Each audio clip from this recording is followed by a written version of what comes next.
신종 코로나 바이러스 진원지인 중국 후베이성에 들른 외국인들 입국을 전면 금지하는 조치가 내려졌습니다.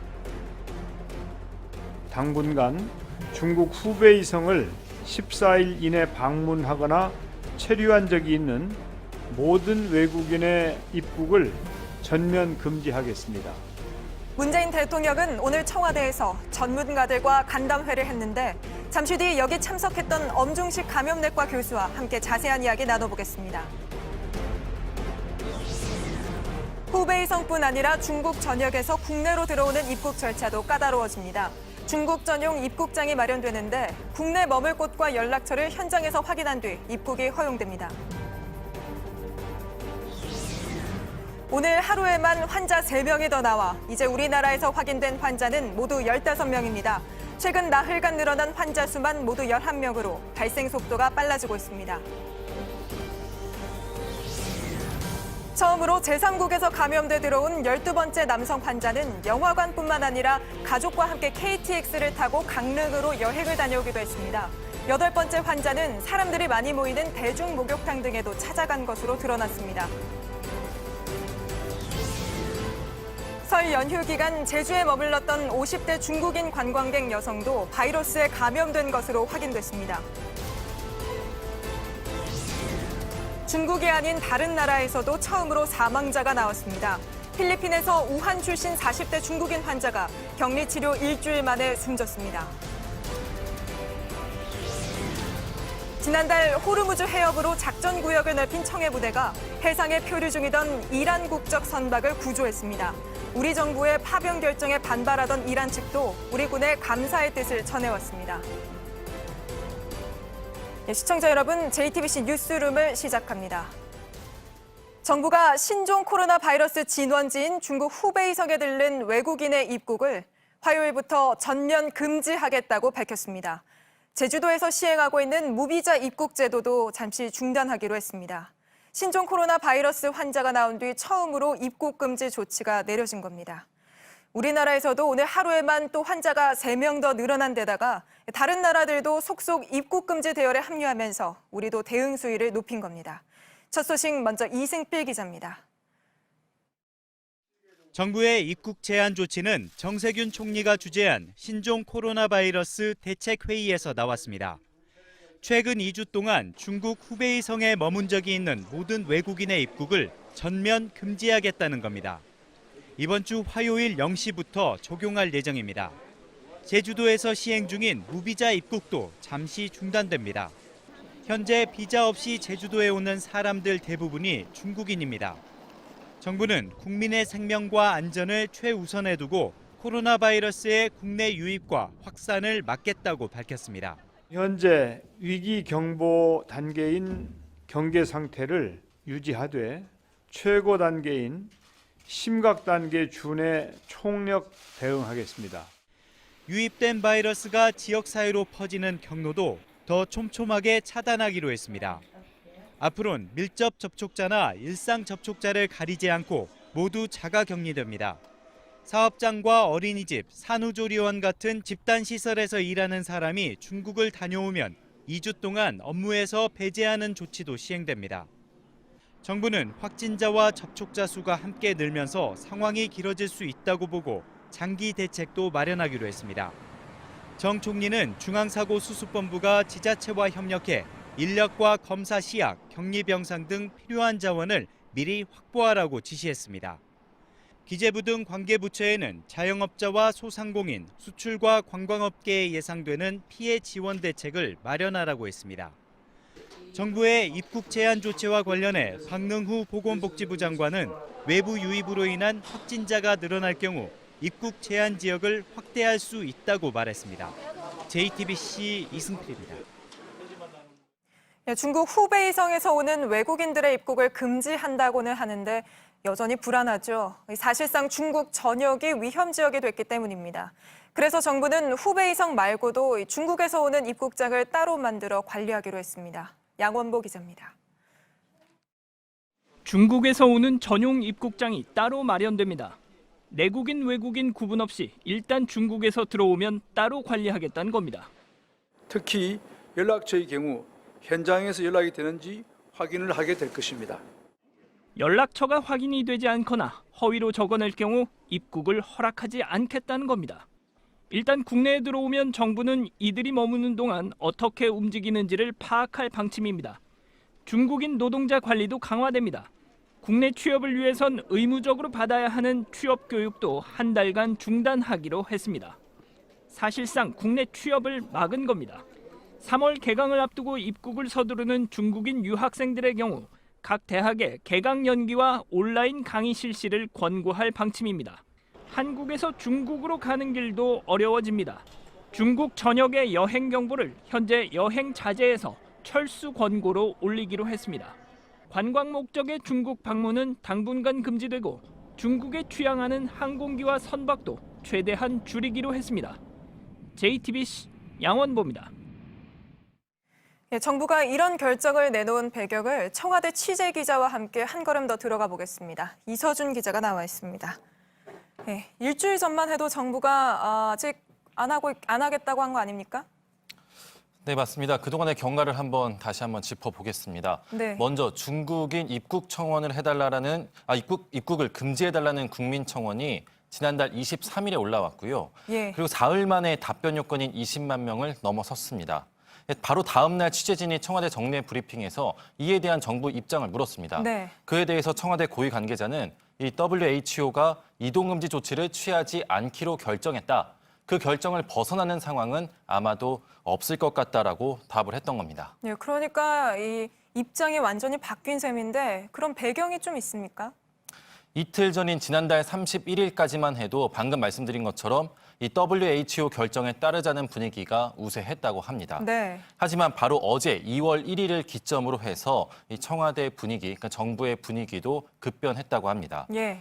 일단 이번 코로나 바이러스의 확진자들을 보면은요. 첫 번째 확진자만 중국인이었고 두 번째부터 11번째까지 모두 한국인이었습니다. 네. 그런데 어제 이 중국인 확진자 2명이 새롭게 확인이 된 겁니다. 네. 일본에서 입국한 중국인 관광 가이드인 이 12번째 확진자, 그리고 무비자로 제주도 관광을 하고 중국에 돌아간 뒤에 이 확진 판정을 받은 중국인 관광객 A씨, 바로 이 두 사람의 중국인 확진자가 어제 확인이 된 건데요. 특히 12번째 확진자는 138명을 접촉한 예. 상태고 A씨의 접촉자는 확인 중입니다. 오늘 문 대통령을 만난 전문가들도 이 국내 유입 환자 수를 줄여야 한다라고 권고했습니다. 예, 어쨌든 우리나라 들어오는 환자 수를 줄여야 우리도 감당이 될 테니까 어쩔 수 없을 것 같은데 사실 이 제한 조치를 요구하는 국민들 여론도 무시할 수는 없는 거였잖아요. 네, 그렇습니다. 중국인 입국 금지 청원만 봐도 3일 만에 20만 명, 또 그날 당일에 바로 30만 명을 예. 돌파했습니다. 그 뒤로 하루에 10만 명씩 증가를 해서 지난달 28일 50만 명, 또 31일 60만 명을 돌파했습니다. 그리고 현재는 65만 5천여 명이 이 국민청원에 동의를 한 상태입니다. 네, 미국이나 다른 나라들도 이런 입국 제한 조치를 취하는 게 이유가 됐을 수도 있었을 것 같습니다. 에볼라 사태 때를 보면은요, 이 캐나다와 호주가 입국 제한 조치를 했다가 국제사회로부터 엄청난 비판을 받았습니다. 네. 그런데 이번에도 당정청은 이를 근거로 입국 제한 조치를 반대해온 게 사실인데요. 그런데 이번에는 분위기가 좀 다르게 흘러갔습니다. 지난달 31일 미국이 입국 제한 조치를 했는데 네. 비판을 받기는커녕 일본, 호주, 이탈리아, 싱가포르 등 다른 나라들도 연쇄적으로 뒤따라서 입국 제한 조치를 발표를 하고 있습니다. 네, 하지만 중국 정부는 이렇게 하는 거에 대해서는 반발하고 있지 않습니까? 네, 화춘인 중국 외교부 대변인은 WHO 권고 정반대로 가고 있다. 네. 이는 분명히 선의의 표시가 아니다라는 입장을 밝혔습니다. 그리고 싱하이밍 신임 주한 중국 대사도 이 인터뷰에서 WHO 건의에 부합하는 이 과학적 결정을 내려야 한다라고 말을 했습니다. 그럼 오늘 조치로 우리와 중국과의 그 외교 관계가 영향을 받을 걸로 보입니까? 일단 강경화 외교부 장관은 오늘 발표 이후의 브리핑에서 중국과의 외교적 마찰은 없다. 네. 양국 간 소통은 원활하다라고 밝혔습니다. 근데 특히 양국은 신진핑 중국 국가주석의 한국 방문을 추진하고 있던 상황이었습니다. 6년 만에 한국 방문인데요. 우리 정부는 이를 계기로 이 중국 내 한류 금지령의 전면 해제 등 이 한중 관계의 개선과 또 교착 상태에 빠진 이 북한 비핵화 대화의 불씨를 네. 살리고자 했습니다.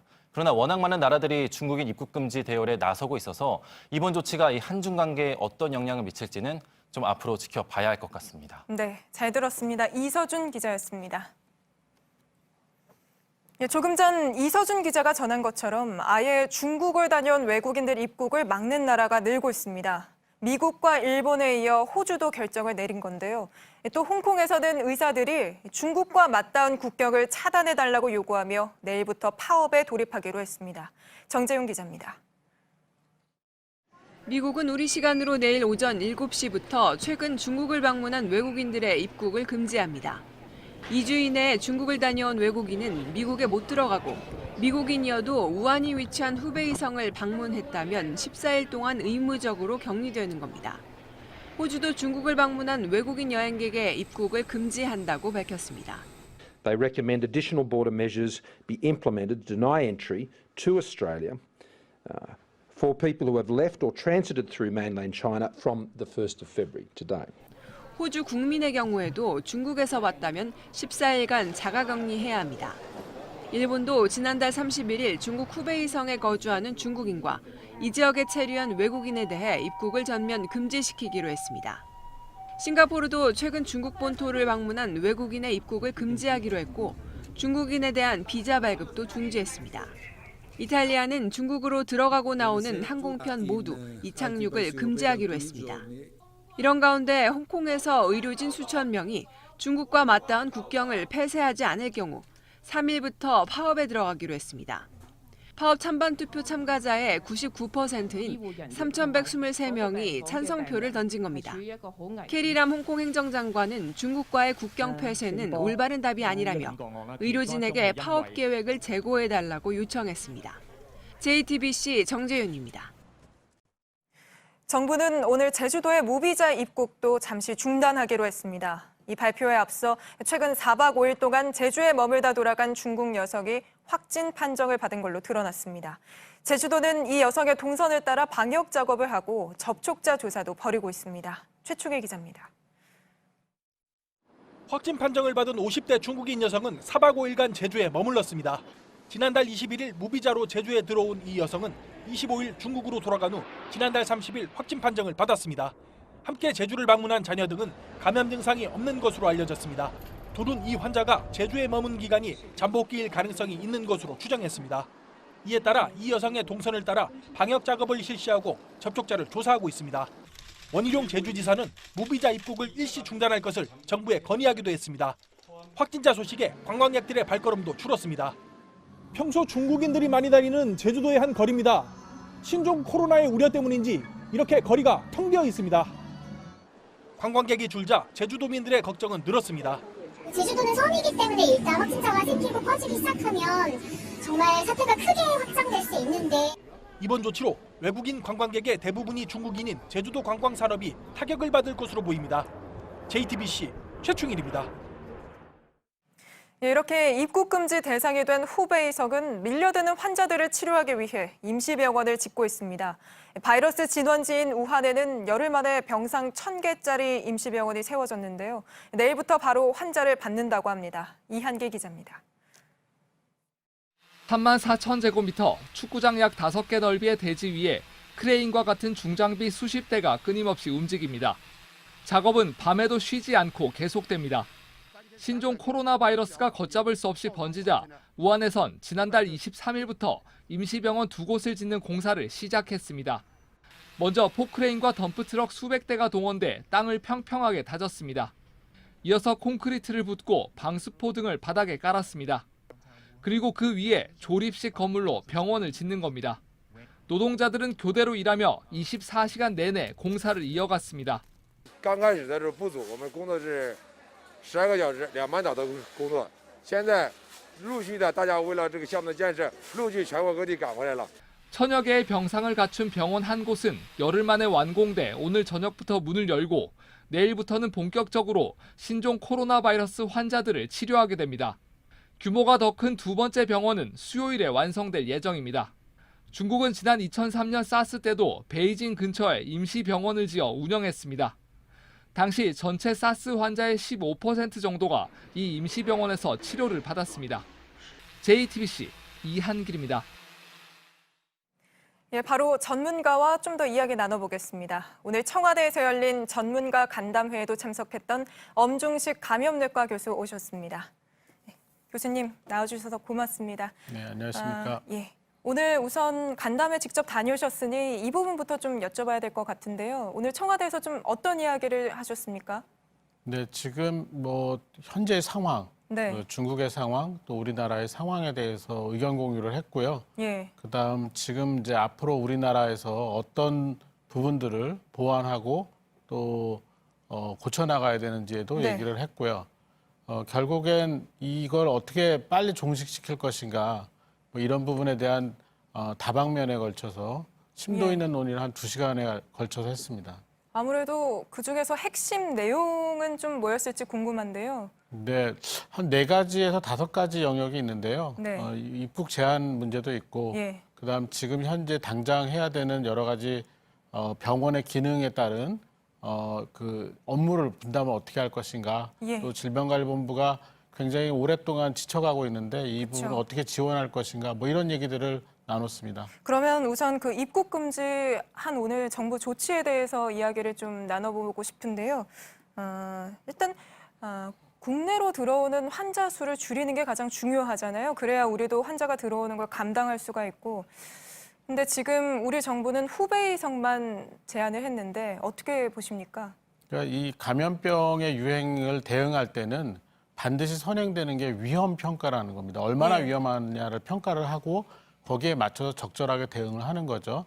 근데 지금 보면은 우리나라에서 또 다른 나라도 뭐 거의 비슷한 상황인데 네. 중국의 우한, 후베이를 거쳐서 온 확진 환자 이외에 다른 지역의 리스크가 아직까지는 보고된 것이 없습니다. 그러니까 이 아직은 후베이성에 그 방문을 한 그 여행력이 있는 사람들을 중점적으로 입국 제한하는 것이 맞다고 보는 거고요. 일본도 네. 아마 비슷한 스탠스를 갖는 것 같고, 그런데 이제 이걸 그냥 그대로 두는 것은 아니고 앞으로 그 중국의 유행 양상, 네. 그리고 우리나라의 그 감염자들이 유입되는 상황, 뭐 이런 것들을 거의 매일매일 위험 평가를 해서 네. 위험 지역이 증가를 하면, 특히 이제 지역사회 감염의 유행이 확인된 그런 중국의 지역들은 네. 계속해서 지역을 입국 금지 구역으로 추가시키는. 추가해 나갈 것으로 알고 있습니다. 그게 한 4군데 정도 더 있다고 들었는데요. 예, 지금 저희가 파악하기에는 그 이런 지역사회 감염 유행이 의심되는 지역이 일부 있습니다. 예를 들면 네. 광저우라든지 네. 상해 아래쪽 지역 뭐 이런 데가 일부 의심이 되고 있거든요. 예. 아직 중국 정부가 공식적으로 이 부분에 대한 언급은 없는데 저희가 잘 평가를 해보면 중국 정부가 언급하기 이전이라도 알 수 있을 것 같습니다. 그래서 네. 그런 경우가 생기면 입국 제한을 시행하지 않을까 이렇게 생각을 하고 있습니다. 오늘 이렇게 교수님이나 다른 분들이 이야기할 때 뭐 대통령은 또 어떻게 이야기를 하십니까? 오늘 대통령께서는 그런 크게 말씀은 없으셨습니다. 주로 네. 이 전문가들이 어떤 생각을 하고 있는지를 굉장히 잘 경청을 하셨고요. 네. 그다음 이제 좀 궁금한 점에 대해서 질문을 해주셨고, 뭐 경청하는 과정에서 앞으로 정부가 어떤 방향으로 갈지에 대해서 숙고를 하시는 걸로 보였습니다.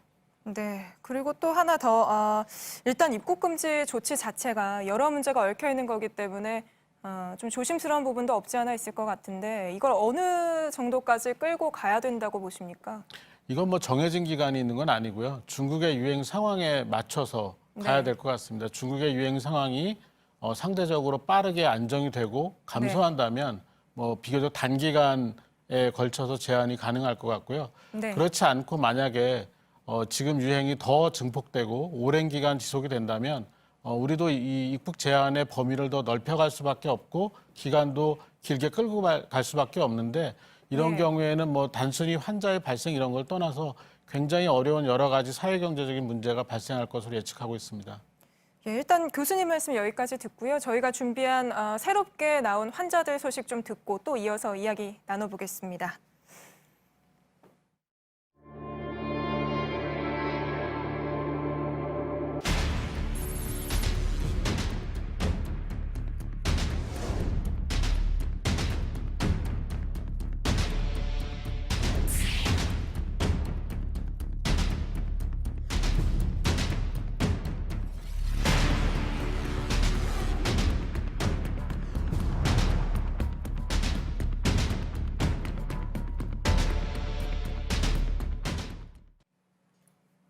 우리나라에선 오늘 하루 환자가 3명 더 나와 모두 15명으로 늘었습니다.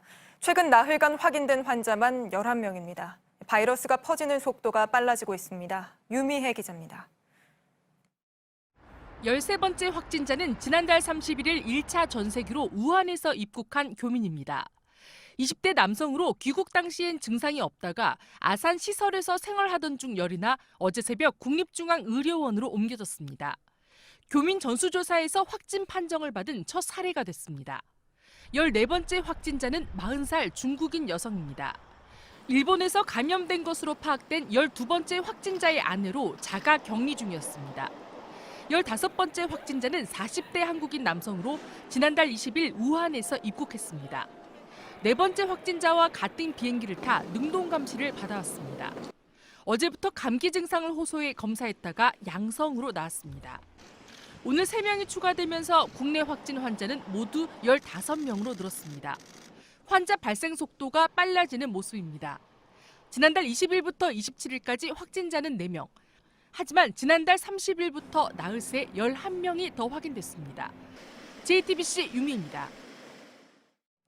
지금부터는 오늘 정부가 추가로 공개한 환자들의 동선을 전해드리겠습니다. 먼저 처음으로 제3국에서 감염돼 들어온 12번째 남성 환자의 동선인데요. 이 남성은 영화관과 병원을 방문하고 가족과 함께 KTX를 타고 강릉으로 여행을 다녀오기도 했습니다. 남성의 아내는 오늘 확진 판정을 받아 14번째 환자가 됐습니다. 공다솜 기자입니다. 12번째 환자는 귀국 후 10일이 지나서야 확진 판정을 받았습니다. 그동안 거주지인 부천과 서울, 강릉을 오갔습니다. 12번째 환자가 다녀간 영화관입니다. 남성은 이곳에서 지난 1월 20일과 26일 2편의 영화를 관람했습니다. 영화관은 영업을 중단하고 임시 휴업에 들어갔습니다. 남성은 여러 차례 부천에 있는 병원과 약국을 방문하기도 했습니다. 지난달 22일 오전에는 서울역에서 KTX를 타고 부인, 딸과 함께 강릉으로 가족여행을 떠났습니다. 오후 1시쯤 도착해 음식점과 리조트, 커피숍 등을 찾았습니다. 다음 날 낮 12시 30분 KTX를 타고 서울역으로 돌아왔습니다. 열흘 동안 국내 여러 곳을 제약 없이 이동한 겁니다. 여행을 함께한 부인인 40세 중국인 여성은 오늘 확진 판정을 받아 14번째 환자가 됐습니다. 국내 2번째 가족 감염 사례입니다. 부부의 딸은 자가 격리 중입니다. 12번째 환자의 접촉자는 138명입니다. 보건당국은 이들 중 밀접 접촉자를 자가 격리하는 등 정밀 감시하고 있습니다. JTBC 공다솜입니다. 8번째 환자의 동선도 발표됐습니다. 이 환자는 주로 전북 군산 일대에서 활동했는데 음식점과 의료기관 그리고 대중목욕탕과 대형마트도 들렀습니다. 이희령 기자입니다. 8번째 환자는 이틀 전인 지난달 31일 확진 판정을 받았습니다. 지난달 23일 중국 우한에서 청도를 거쳐 입국한 62살 한국인 여성입니다. 서울 아들 집에서 이틀간 머무르면서 서초구 한 음식점에서 식사를 했습니다. 이후 아들의 차를 타고 전북 군산 자택으로 내려갔습니다. 군산에선 확진 판정을 받은 31일까지 지역 내 대중목욕탕과 음식점, 내과, 대형마트 등을 방문했습니다. 이 여성은 증상은 있었지만 지난달 28일 1차 검사에서 음성으로 확인됐습니다. 방역당국은 검사에 문제는 없었으나 발병 초기엔 바이러스 양이 적어 음성이 나올 수 있다고 설명했습니다. 저희도 그 8번 같은 사례가 있었기 때문에 혹시라도 1차 검사가 음성이었지만 의심이 되는 경우에는 2차 검사나 이렇게 확인할 수 있게끔 그렇게 군산시는 즉각 대응팀을 꾸려 확진자가 방문한 업소를 소독하고 일부는 임시 폐쇄했습니다. 8번째 확진자의 접촉자는 현재까지 72명으로 파악됐습니다. 이 중 3명이 증상을 보였는데 2명은 음성, 1명은 검사 중입니다. 나머지 접촉자는 자가격리 등 조치 중입니다. 한편 15번째 확진자와 가족들이 지난 설명절을 경기 파주에서 함께 보낸 걸로 확인됐습니다. 파주시가 가족들에 대한 검사를 의뢰한 결과 4명 모두 음성 판정이 나왔습니다. 15번째 확진자가 살고 있는 수원시는 관내 1,061개 모든 어린이집에 일주일 휴원 명령을 내렸습니다. JTBC 이희령입니다. 우한에서 들어온 환자 4명이 모두 같은 장소에 들렀던 걸로 확인됐습니다. 우한 국제패션센터 한국관인데요. 바이러스가 처음으로 시작된 화난 수산시장과도 멀지 않은 거리에 있습니다. 정부는 오늘 이 사실을 공개하면서 여기 갔던 사람들 중 증상이 있는 사람은 신고해달라고 했습니다. 박유미 기자입니다. 정부가 지목한 곳은 중국 기업이 운영하는 패션몰입니다. 이 몰에서 한국관으로 세워진 더 플레이스는 지난해 10월 문을 열었습니다. 코트라에선 중국판 동대문으로 소개했습니다. 이번 코로나 바이러스의 진원지로 알려진 화난시장에서 차로 15분 거리에 있습니다. 200여 개의 상점 중 절반은 한국 브랜드입니다. 정부는 현지 상인회 회원이 50여 명 정도로 파악된다고 했습니다. 이들 중 몇 명이 국내에 들어왔는지는 공개하지 않았습니다. 50팀에서 100팀 정도 들어갔다고 얘기. 더 적죠. 현지 채용하시고 거의 다 들어오셨을 거예요. 그 좀 차단되기 바로 전에 설 전이라서 도매시장은 좀 일찍 문을 닫거든요. 이곳과 연관이 있는 확진자는 4명입니다. 7번과 8번 확진자는 함께 근무를 했고 같은 비행기를 타고 귀국했습니다. 의류 관련 업을 한 3번 확진자도 이곳에서 업무를 봤습니다. 15번 확진자도 연관이 있다고 보고 조사를 하고 있습니다. JTBC 박유미입니다. 예, 그럼 중국인 부부인 12번째 환자와 14번째 환자가 격리돼 있는 분당 서울대병원으로 가보겠습니다. 자, 배양진 기자, 거기 4번째 환자도 입원해 있는데 환자들 상태는 모두 어떻습니까? 네, 어제 입원한 12번 환자는 증상이 나타난 지 열흘 넘게 지나서야 치료를 받기 시작했습니다. 고열과 폐렴 증상이 있지만 중태는 아닙니다. 아내인 14번 환자도 비교적 안정적인 상태고요. 4번 환자는 한때 사망설이 돌기도 했는데 병원 주치의가 아니다, 폐렴이 있지만 좋아지고 있다, 이렇게 꼭 전해달라고 했습니다. 예, 확진 환자도 늘었고 의심 환자도 당연히 늘었을 텐데 병상이 부족하지는 않습니까? 당장은 아닙니다. 하지만 곧 한계에 다다를 것 같습니다. 오늘 취재진이 있던 동안에도 의심 환자 한 사람이 다른 검사를 위해 구급차를 타고 이동하는 모습도 보였는데요. 이런 의심 환자 한 사람을 진료하려면 간호사 2~3명이 필요합니다.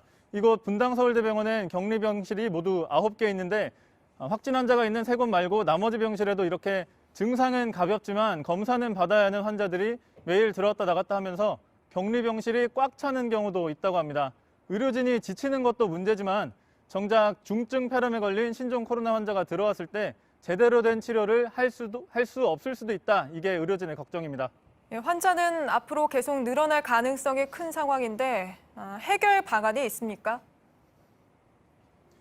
장기전을 치르려면 병원끼리의 역할 분담이 돼야 한다는 게 의료진의 답입니다. 저희가 문자와 전화로 잠깐 대화를 나눠봤는데요.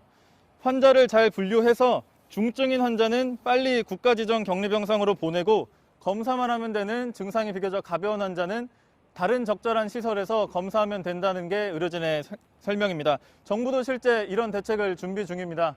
공공병원이나 지역 거점병원에 추가로 격리병상을 확보한 상태고요. 환자를 분류하는 역할을 맡는 선별진료소도 어제부터 2배로 늘렸습니다. 예, 바이러스가 퍼지는 걸 막으려면 접촉자 관리가 가장 중요할 텐데 방역망을 손질해야 한다는 지적도 나오고 있지 않습니까? 네, 일단 지금까지 파악된 접촉자는 4번 환자가 172명, 12번 환자는 138명입니다. 14번 환자는 아직까지 파악 중이고요. 이렇게 확진 환자가 어디를 가서 누구를 만났는지, 감염 위험이 얼마나 되는지 판단하는 건 역학조사관입니다. 그런데 그 인력이 충분치가 않습니다. 일단 지금 중앙과 지방을 합쳐 모두 130명의 역학조사관이 일하고 있는데 아무래도 확진 환자와 직접 대화도 나눠야 하고 카드 사용 내역과 CCTV를 일일이 보며 감염 위험을 판단해야 하기 때문에 시간이 많이 걸린다는 게 문제입니다. 정부는 일단 민간 전문가도 역학조사관으로 임명해 조사를 맡길 계획입니다. 예, 지금까지 배양진 기자였습니다. 바로 엄중식 교수와 더 이야기 나눠보겠습니다. 예, 교수님, 사실 그제 나오셔서 이번 주, 다음 주 중반까지가 고비다 이렇게 얘기를 하셨는데 정말로 계속 늘어나고 있습니다. 앞으로 좀 어떻게 대처를 해야 된다고 보십니까? 왜냐하면 이게 한두 명도 아니고 이제는 너무 많아져서 의심 환자 다 돌보는 것만으로도 좀 벅차다 이런 게 현장에서 나오고 있는데요. 네, 지금 뭐 거의 한 달이 이제 넘어가는 상황인데요. 네. 지금 이제 우한을 방문했다가 돌아와서 발병하는 그 위험이 있는 그런 방문력이 있는 여행자들, 네. 이런 분들에 의한 최대 잠복기가 다음 주에 이제 끝이 나게 됩니다. 네. 그러니까 오는 주에 끝이 나는 예. 거죠. 그다음 또 하나는 이제 그 확진된 분들하고 접촉을 했던 밀접 접촉을 했던 분들, 또 능동감시 대상자들의 이 발병 시간대가 또 다음 주가 제일 많을 거라고 생각이 됩니다. 그래서 제 생각에는 조금 더 발생을 할 겁니다. 조금 더 발생을 할 거라고 생각이 되어지고 있어서 숫자가 늘어날 거고, 또 그 확진된 사람들을 접촉한 분들을 또 더 조사를 해보면 이 접촉자 수가 굉장히 많이 더 늘어날 것 같습니다. 그래서 지금 이 상태로는 이제 우리 방역 시스템이 여러 가지 인력이라든지 또는 다른 자원들의 이 한계가 올 가능성이 많습니다. 이 부분에 대해서 빨리 보완책을 마련을 해야 되는데, 이제는 그 실제 질병관리본부를 중심으로 한 이 공공조직 이외에도 민간 전문가들이 빨리 투여가 되어야 되고, 또 함께 일을 하면서 좀 더 효율적으로 일이 돌아갈 수 있도록 도와야 되겠고요. 또 다른 정부, 다른 부처들도 이 질병관리본부와 복지부의 이런 질병 대응에 대해서 좀 적극적으로 대응을 해야 되는 그런 상황이라고 보겠습니다. 그러면 메르스 때처럼 이번에도 내가 누구한테 옮았는지 모르는 이런 환자가 늘어날 거라고도 보십니까? 이제 중국의 유행 추이와 우리나라의 그 유행 추이를 같이 좀 봐야 됩니다. 중국의 유행이 점점 더 커지고, 특히 우한 후베이성 이외의 지역에 지역사회 감염병의 유행이 생기면 상당히 우리나라도 더 위험해지는 상황이 되고, 그런 상황에서 우리나라도 접촉자 관리나 이런 것들이 잘 안 되거나 접촉자에서 빠져나간 사람들이 발병을 하게 돼서 지역사회 감염 전파를 일으키고 유행이 되면 어디서 어떻게 옮았는지 모르는 그런 최악의 상황이 생길 수도 있습니다. 근데 이걸 막기 위해서 최선을 다하고 있는 거죠. 사실 이번에 12번째 환자 같은 경우에는 꽤 광범위한 지역을 돌아다닌 걸로 파악이 됐는데, 이런 경우에는 좀 어떻게 보십니까? 이게 저희가 관리가 가능할까요? 이게 환자가 이 일본을 방문하고 돌아오고, 또 확진 과정이 일본에서 진단이 되고 통보되고 이런 과정에서 한 열흘 정도의 차이가 났는데요. 이런 경우에는 이제 너무나 많은 사람들이 일상 접촉자들까지 포함하면 너무나 많다고 포함을 하고 있기 때문에 우리가 통상적인 그런 역학조사나 이런 걸로는 해결이 안 될 가능성이 있습니다. 그래서 저희가 아주 빨리 서두르고 있는 게 뭐냐면, 확진 방법을 가능한 많은 병원에서 가능하도록 지금 만들고 있습니다. 그러니까 환자의 접촉력이나 중국이나 이런 데 방문력 이런 거 관계없이 기침이나 콧물, 인후통, 열이 나고 이러면 의사가 판단해서 이건 의심이 되는 상황이다, 간별을 해야 되겠다라고 판단했을 때 빨리 확진 검사를 하고 몇 시간 내에 판정을 해주는 그런 검사실을 기본으로 한 그런 진료 시스템, 간별 시스템을 운영하는 게 가장 확실한 방법일 것 같습니다. 그리고 또 하나 계속 나오는 얘기가, 지금 이런 확진 환자 말고 의심 환자도 계속 늘고 있는데, 이런 분들도 결국에는 음압병실 들어가야 하는데 그 병실이 충분히 우리가 마련돼 있냐, 이런 걱정이 나오거든요. 아직까지는 이제 국가지정 격리병상을 가진 병원들이 상당히 힘들지만 잘 버텨내고 있습니다. 그렇지만 접촉자가 더 많이 늘어나고 그 가운데 이제 증상이 발생해서 확진 검사를 받아야 되는 상황이 되면은 아마도 지금 현재 있는 이 격리병상으로는 좀 어려울 것 같습니다. 이때는 좀 다른 방법을 써야 될 것 같습니다. 선별진료소를 좀 더 확충 보완해서 선별진료소에서 확진 검사를 진행을 하고, 경증인 분들은 집에 돌아가셨다가 결과를 받고 재입원할지를 결정하는 그런 형태로 좀 변형된 방법을 사용해야 될 수도 있을 것 같습니다. 교수님, 그리고 마지막으로 세계적으로 이 증상이 없는 환자가 감염시키는 사례가 보고되고 있는데, 지금 저희는 일단 발현이 됐냐 증상이 이때서부터 조사를 하고 있잖아요. 이런 방식은 바꿀 필요가 없을까요? 지금 무증상 감염이 전파를 시키느냐에 대한 논란이 계속되고 있는데, 아직까지는 환자의 진술에 근거한 정황적 근거라고 보시면 되겠습니다. 과학적으로, 특히 이제 실험실적으로 증명된 상황은 아니기 때문에 좀 고민이 되는 부분이 있긴 있지만, 이거를 그대로 현장에서 적용해서 검사를 하기는 좀 어렵습니다. 왜냐하면 말씀드린 것처럼 지금 아직까지는 모든 병원에서 확진 검사가 가능하지 않습니다. 그렇기 때문에 이런 무증상 감염의 가능성을 고려하는 순간부터 너무나 많은 그 검사에 대한 부담이 커지기 때문에 이 부분은 좀 이 검사가 충분히 확립이 된 다음에 그다음 고민을 하고 그다음에 통상적으로 이렇게 무증상 감염인 분들이 전파를 네. 시키는 그 확률 이런 것들은 상당히 낮다고 되어 있습니다. 그래서 전체적인 유행에 끼칠 영향이 크지 않다고 보기 때문에 조금 저희가 이 상황은 조금 더 시간을 갖고 신중하게 결정을 할 필요가 있겠습니다. 예, 말씀 고맙습니다. 엄중식 교수였습니다. 감사합니다.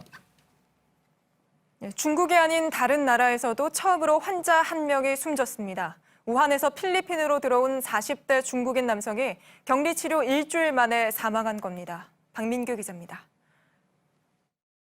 The DOH also confirmed that the 44-year-old male died yesterday. 이 남성은 지난달 21일 중국 우한에서 홍콩을 경유해 필리핀에 도착했습니다. 필리핀에서 처음으로 신종 코로나 바이러스 감염증 확진 판정을 받았던 중국 여성과 우한에서 함께 왔습니다. 수도 마닐라에 있는 산 라자로 병원에서 격리된 지 일주일 만에 숨진 겁니다. The patient was stable and showed signs of improvement. However, the condition of the patient deteriorated within the last 24 hours. 중국이 아닌 다른 나라에서 보고된 첫 사망 사례입니다. 세계보건기구 WHO 필리핀 지부 대표는 필리핀 내에서 감염된 게 아니라 우한 출신 환자라고 언론에 강조했습니다. 하지만 필리핀 내 확진자 2명 가운데 1명이 숨지면서 불안감은 커지고 있습니다. 마닐라 시내에선 이미 마스크 구하기가 어렵습니다. Naubusan kami sir nung Monday. Kasi yung mga tao po bumibili po dahil po sa coronavirus. Sa isang pilahan, mga isang oras nakatayo ka. Sa dulo wala rin pala. Dilipat ka sa kabilang pila. Pagdating sa dulo wala rin. ito ngayon 중국 우한 출신의 남은 확진자 1명은 현지 병원에서 격리 치료를 받고 있습니다. JTBC 박민규입니다. 신종 코로나 바이러스 감염증 확산 방지를 위해 올해 첫 예비군 훈련이 연기됩니다. 국방부는 3월 2일 시작 예정인 동원 훈련과 예비군 훈련을 4월 17일 이후로 연기했다며 훈련 날짜는 다시 통지할 예정이라고 밝혔습니다.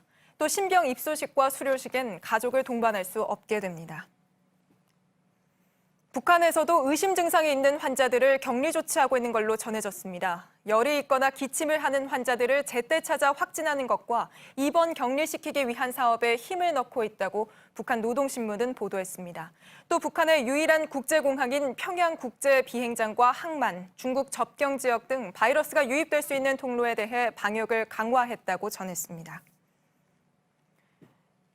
중국에선 엎친 데 덮친 격으로 조류 인플루엔자까지 발병했습니다. 우한 근처에 있는 후난성 지역의 한 농장에서 발병된 건데요. 아직까지 사람에게 전염된 사례는 보고되지 않았지만 지금까지 2만 마리 가까운 닭이 폐사됐습니다. 하예빈 기자입니다. 중국에서 H5N1 조류 인플루엔자가 발병했다고 홍콩 사우스차이나 모닝포스트가 오늘 보도했습니다. 발병 지역은 신종 코로나 바이러스의 발원지인 우한 후베이성 남쪽에 있는 후난성 사오양시의 한 농장입니다. 중국 농업농촌부는 이 농장에 있던 닭 7,850마리 중 4,500마리가 감염돼 죽었고 지방당국이 발병 이후 17,828마리의 가금류를 폐사시켰다고 밝혔습니다. 이번 H5N1 바이러스는 1996년 중국 거위에서 처음으로 발견됐는데 아직까지 이번에 사람에게 전염된 사례는 보고되지 않았습니다. 하지만 감염될 경우 신종 코로나 바이러스나 사스보다 치사율이 높습니다. 세계보건기구에 따르면 드물기는 하지만 사람 간 전염도 가능한 걸로 알려졌습니다. 일부 외신들은 중국 내 야생동물 등을 거래하는 비위생적인 전통시장이나 도축장에서 사람들이 바이러스에 감염되기 쉽다고 지적했습니다. 실제 중국 당국은 신종 코로나 바이러스 진원지로 수산물뿐 아니라 다양한 야생동물을 식재료로 판매하던 우한의 화난시장을 지목했습니다. 화난시장은 지난달 1일 폐쇄됐고 중국 정부는 모든 살아있는 동물의 거래도 금지한 상태입니다. JTBC 하혜민입니다. 우한에서 들어온 교민 소식입니다. 의심 증세를 보였던 교민 중 1명이 확진 환자로 확인됐습니다. 나머지 14명은 음성 판정을 받아 오늘 다른 교민들이 머물고 있는 시설로 옮겨가서 격리 생활을 이어가고 있습니다. 대부분 큰 동요 없이 차분히 지내고 있다고 하는데요. 정진명 기자가 현지 분위기를 전합니다. 미니버스 한 대가 경찰 인재 개발원으로 들어갑니다. 귀국 직후 의심 증세가 나타나 격리됐다가 음성 판정을 받은 우한 교민들입니다. 오늘 충남 아산의 격리시설에 8명이 들어갔고 충북 진천엔 6명이 추가로 입소했습니다. 이로써 전세기를 타고 온 교민 701명 전원이 시설에 격리됐지만 오늘 오전 교민 가운데 1명이 감염된 걸로 확인됐습니다. 이 같은 소식에도 교민들은 각자 방에 머물며 차분하게 시설에 적응하고 있습니다. 머물고 있는 방 밖으로 나가지 않고 하루에 2번 체온을 재는 등 건강 상태를 점검하고 있습니다. 메시지나 전화로 가끔 연락 주고받는데 크게 두매 없이 잘 지내고 있습니다. 야간에 시설 입구에 방역을 하지 않아 논란이 일었던 충북 진천의 임시생활시설은 방역을 더 강화했습니다. 24시간 직원이 상주하면서 방역을 하고 소독기도 새로 설치했습니다. 인근 아파트 일대에는 오전과 오후 2차례 방역차로 소독을 벌이고 있습니다. 주변 주민들은 별다른 움직임 없이 평온한 분위기지만 일부는 걱정하는 모습입니다. 여기에서 아무 문제 없이 건강하게 계시다 가길 바라는 거죠. 그래야 우리 주민들도 편하고. 경찰은 시설 인근에서 24시간 순찰을 돌며 만일의 사태에 대비하고 있습니다. 충남 아산시와 충북 진천군도 24시간 비상근무에 들어갔습니다. JTBC 정진명입니다. 몇몇 마스크 유통업체들이 가격을 올리면서 소비자들 불만과 불안이 커지고 있죠. 저희 취재진이 마스크 공장에 직접 찾아가 봤더니 아예 출입문을 굳게 닫아놨습니다. 중국인 브로커와 일부 업자들이 매일같이 가방에 돈을 싸들고 와서 수백만 개를 만들어달라고 하기 때문이라는데요. 실제 저희가 취재하는 동안에도 마스크 찾는 전화가 계속 걸려올 정도였습니다. 이호진 기자입니다. 중국의 마스크 유통 브로커들입니다. 중국말로 하니까 모르겠어요. 서로 대화하다가 사람 지나가면 저 기억이 부르는 거예요. 마스크 있어요 뭐. 조선족이나 누가 와서 좀 얘기해주고 그 사람들 대표로 들어오고. 국내 물량이 먼저라고 거절해도 계속해서 찾아오자 해당 업체는 아예 정문을 폐쇄하고 중국 수출을 하지 않는다고 써붙였습니다. 가방에 한 1억 정도 가져오셔서 우선은 보증금식으로 이제 이걸 돈을 놓고 갈 테니까 500만 개를 만들어주든 100만 개를 만들든 만들 수 있는 만큼 만들어줘라. 그러면 가져갈 때는 무조건 현금을 주고 가져갑니다. 하지만 취재진이 오늘 업체를 방문하고 있는 와중에도 마스크를 찾는 전화는 계속해서 걸려옵니다. 해외 어느 쪽으로 나가신 거죠? 많이면 많을수록 좋죠. 기존 거래처에서 한 400원에서 500원 사이 나가고 있거든요. 비싸요? 한 1,000원 정도면 어떻습니까? 우선은 저희가 기존 거래처들이 있어가지고요. 설 연휴가 시작된 주부터 중국 브로커들과 일부 국내 온라인 유통업자들이 더 높은 가격을 부르며 마스크 가격 인상을 주도하고 있다는 겁니다. 이런 가운데 홈플러스에선 오늘부터 한 사람이 살 수 있는 마스크를 최대 30개로 제한했습니다. 정부는 현재 국내의 비축 물량이 3,100만 개로 이번 주부터 하루 1,000만 개씩 생산할 수 있도록 업체들과 협의 중이라고 밝혔습니다. 업계에선 중국에서 춘제가 끝나고 본격적으로 마스크가 생산되면 상황이 나아질 것이라는 관측도 나오고 있습니다. JTBC 이호진입니다. 호르무즈 해협으로 작전 구역을 넓힌 청해부대가 오만 해역에서 이란 선박을 구조했습니다. 앞서 우리 정부의 파병 결정에 반발했던 이란 정부도 우리 군의 이번 조치에 감사의 뜻을 전해왔습니다. 김태영 기자입니다. 청해부대가 이란 국적 선박을 발견한 건 한국 시간으로 어제 오후 5시 13분입니다.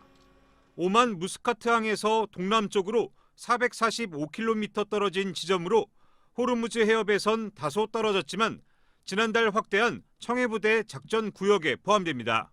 발견 당시 이란 선원들은 손을 흔들며 구조 신호를 보내고 있었습니다. 청해부대는 곧바로 고속단정 2척을 투입했습니다. 선박엔 선원 10명이 타고 있었고 연료가 떨어져 엔진이 멈춘 상태에서 표류 중이었습니다. 합참 관계자는 해당 선박은 바다 위를 일주일째 표류하고 있었고 식량까지 떨어져 구조가 긴급한 상황이었다며 인도적 차원에서 식량과 식수, 유류를 지원해줬다고 밝혔습니다. 앞서 정부는 미국 주도의 호위연합체 참여 대신 이란과의 관계도 고려해 청해부대 독자 파병이란 절충안을 선택했지만 이란 정부는 반발했습니다. 그런데 공교롭게도 청해부대가 호르무즈 해협 투입 열흘 만에 이란 국적의 선박을 구조한 겁니다.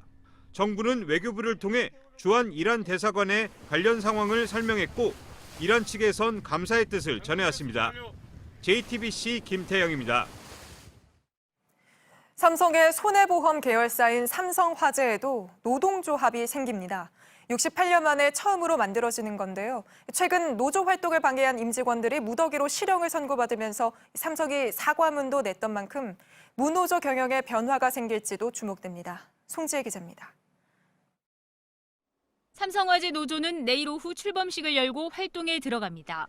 한국노총 공공연맹 산하 조직입니다. 노조 측은 지난달 23일 설립 신고를 마쳤습니다. 삼성화재에 노조가 생기는 건 1952년 회사가 문을 연 이후 처음입니다. 노조 측은 보도자료에서 그동안 삼성화재 노동자들은 사측의 일방통행식 경영과 인격 무시, 부당한 인사발령과 고과 등에 시달려왔다고 주장했습니다. 이어 사측은 약자인 노동자들이 노조를 설립하지 못하도록 통제해왔다고 덧붙였습니다. 68년의 역사에 처음 자주적인 노조가 만들어진 만큼 삼성화재가 헌법이 보장한 정당한 권리인 노동조합을 인정해야 될 것으로 봅니다. 삼성화재 측은 아직 관련한 공식 통지를 받지 않았다면서도 향후 노조 활동에 합법적으로 임할 예정이라고 밝혔습니다. 앞서 삼성 측은 삼성전자 서비스 노조 등의 활동을 방해한 임직원들에게 무더기로 실형이 선고되자 사과문을 낸 바 있습니다. 그러나 여전히 일부 계열사에선 사측이 노조 활동을 방해하고 있다는 논란도 있습니다. 삼성의 오랜 무노조 경영에 변화가 생길지 주목됩니다. JTBC 송지혜입니다. 안철수 전 대표가 오늘 신당 창당 계획을 밝혔습니다.